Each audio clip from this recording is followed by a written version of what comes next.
छत्रपती संभाजी महाराजांची आज पुण्यतिथी। पुण्यातल्या वडू बुद्रुक इथे अजित पवारांकडून समाधीस्थळी अभिवादन, तर संभाजी महाराजांचं दर्जेदार स्मारक तयार करण्याचं दिलं आश्वासन।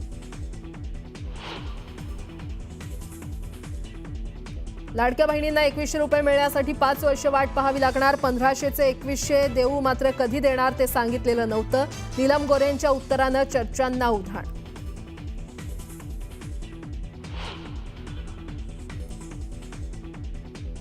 बीडमधील मराठा बैठकीदरम्यान भाषणात मनोज जरांगेंची प्रकृती खालावली।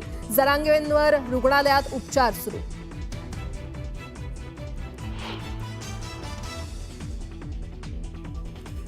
फहीम खानच्या पोलीस कोठडीत वाढ। फहीमला 31 मार्चपर्यंत पोलीस कोठडी। नागपूर हिंसाचार प्रकरणी मुख्य आरोपी फहीम खान हा मुख्य आरोपी।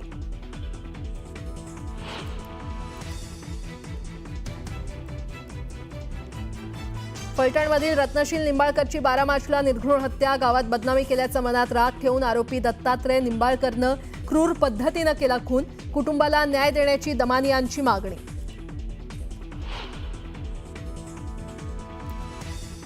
उन्हाळी सुट्टीसाठी कोकण रेल्वे विशेष गाड्या सोडणार। 3 एप्रिलपासून विशेष गाड्या सोडण्याचा निर्णय। प्रवाशांना मिळणार दिलासा।